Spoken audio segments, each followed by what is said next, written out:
In the fall of 2003, Mark Zuckerberg wasn't trying to build a global business.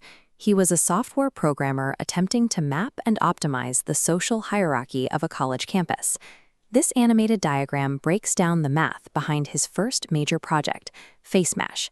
The site presented two student photos and asked users to vote on who was more attractive. To calculate the rankings, it used the ELO rating system, a formula originally designed for competitive chess. Every time a user clicked a photo, they were essentially stealing points from the loser and transferring them to the winner. In a single day, FaceMash users cast over 22,000 votes. To populate the site, Zuckerberg bypassed the security of 9 separate Harvard residential house directories, scraping private ID photos without asking for permission. Thousands of students willingly submitted their email addresses and data to his early networks.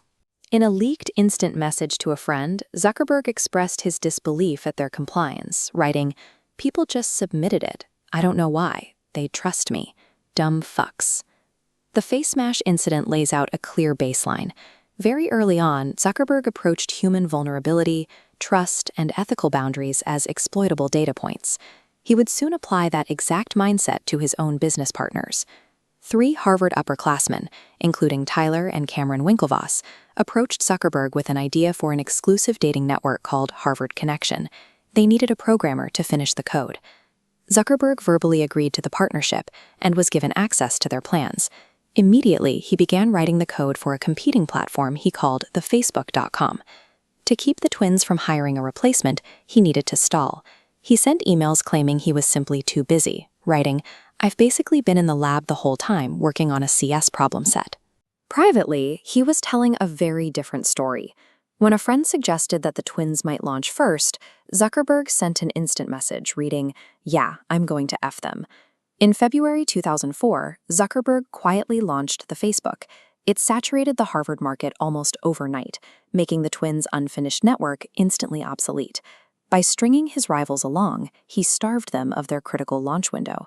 Strategic inaction became a weapon to clear his own path. Inside the company, a different conflict was brewing. Eduardo Saverin was Facebook's first investor, putting up $19,000 for server costs. In exchange, he held a 30% ownership stake. By late 2004, the partnership fractured. Zuckerberg moved operations to California, while Saverin stayed in Florida and eventually froze the company's bank accounts. Zuckerberg needed to remove him, and he chose to do it through corporate legalese. Looking at this flowchart, we can trace the exact trap. Step 1. Zuckerberg created a new Delaware C Corp to absorb the original Florida LLC. During this transition, Saverin's equity was adjusted from 30% down to 24%. Step 2. Saverin was asked to sign an agreement to receive his shares in the new company. Buried in the paperwork was a clause where Saverin signed away his voting rights, handing total proxy control to Zuckerberg. Without voting power, Saverin could not stop Step 3. The board authorized a new stock option pool, printing over 9 million new shares. Crucially, these shares were distributed exclusively to active employees. He received nothing. As the total number of shares expanded, Saverin's static 24% slice was mathematically vaporized, plummeting to roughly 0.03%. This maneuver was absolutely not standard startup dilution. In a leaked email to a confidant, Zuckerberg explained the maneuver plainly. "I'm just going to cut him out and then settle with him. Stock option pools and proxy votes are administrative tools." Here, they were weaponized into an algorithm specifically designed to delete a human obstacle. The Winklevoss twins eventually sued and secured a $65 million settlement. It is a staggering sum of cash, yet only a fraction of the value they might have held had they launched first. Saverin also sued.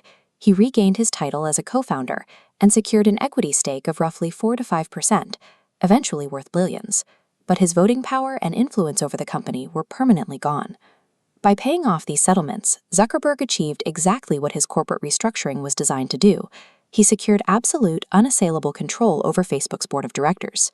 The origin of this platform relies heavily on surgical corporate warfare. He identified those standing in his way, isolated them, and wrote them out of the system. A 19-year-old student stalled his rivals and legally executed his co-founder's equity. Today, that exact same calculated mindset is the foundation of an algorithm that governs the data of billions. In 2008, Facebook was a global phenomenon.